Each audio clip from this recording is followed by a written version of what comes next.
Easter is based upon the death, burial, and especially the resurrection of Jesus from the dead, never to die again.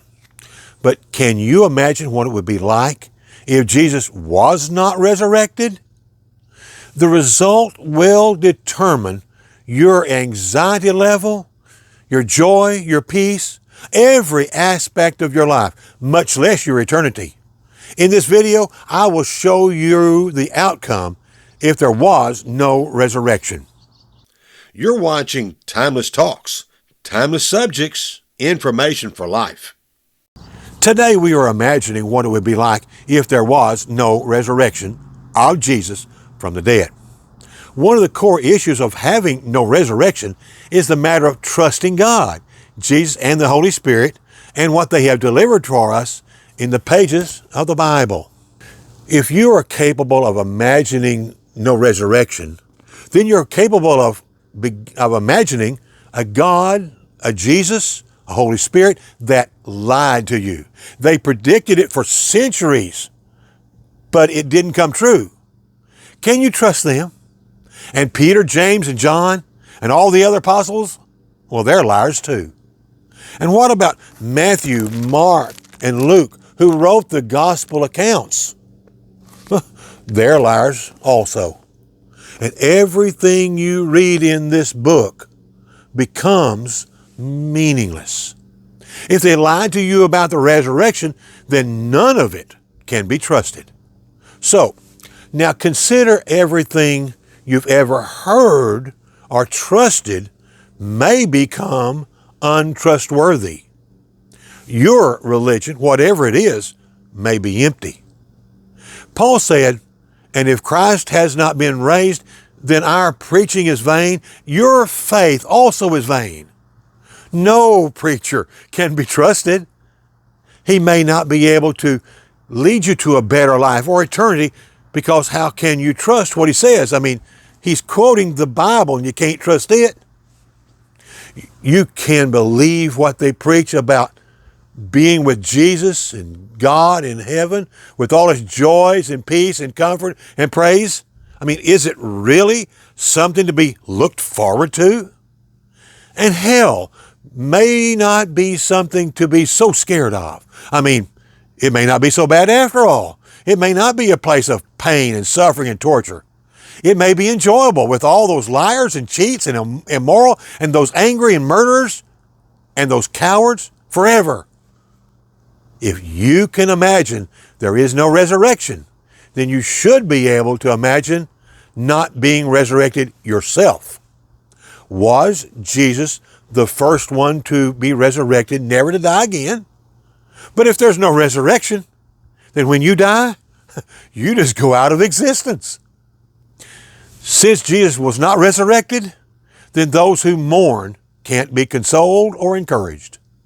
Since Jesus was not resurrected, then nothing will be able to satisfy your hunger for right living. Since Jesus was not resurrected, what value is there in having a pure heart? Since there's no resurrection, nothing is gained by living peaceably or being a peacemaker. Romans 12 does say, if possible, so far as it depends on you, be at peace with all men. But then, why should I? It can't be trusted. If you can imagine no resurrection, then you also can imagine the effects of insults and bullying and lies becoming the norm, becoming acceptable. Imagine being in a place where there's no penalty from God or men for murder. Why should you ever help the poor or any victim? They will just lie about you and cheat you and do anything they can to become rich and overpower you. This is what it might be like if Jesus was not resurrected. But, are you listening? All this is just imagination. The resurrection is true. It has been proven. This means that everything God, Jesus, and the Holy Spirit has given us in this Bible is true, and you can depend on it. All the apostles and the Bible writers were truthful. Jesus' one church is absolutely necessary, fulfilling, and profitable for you. Preachers can use the Bible to guide you to better living and eternity, but only if they use the scriptures and not their own thinking. Heaven is real with its joys and peace and comfort and praise. We get to look forward to it. And hell, well, it should strike fear deep in your bones. You do not want to spend time with liars and cheats and angry people or murderers even now, and you sure don't want to spend eternity with them. You will be resurrected. You can trust what Jesus said. Do not marvel at this, for an hour is coming in which all who are in the tombs will hear his voice and will come forth. Those who did the good deeds to a resurrection of life, those who committed the evil deeds to a resurrection of judgment. You will not go out of existence. The sad will be comforted. The hungry for right living will be satisfied. There is great value in having a pure heart. So much is gained when we live, as much as possible, at peace with everyone.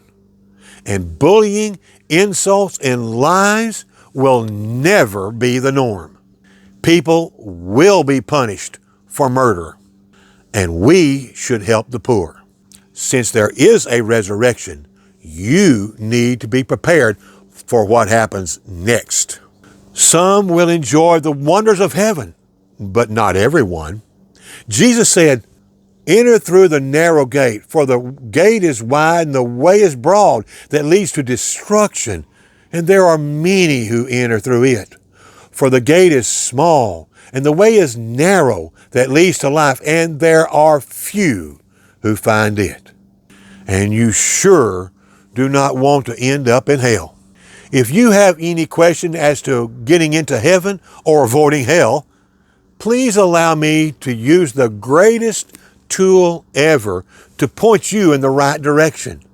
Just select the contact page under services above. Tell me about how you feel about hell or heaven. You'll get a personal, prompt response, and I will use that trusted Bible with its truths to get you where you want to be. And take a moment, if you would, to register for that free email newsletter. We see your time as valuable, and we appreciate you spending just this little bit of it with us today. Come back soon for more timely subjects with information for your life. Until we can see you again, goodbye for now.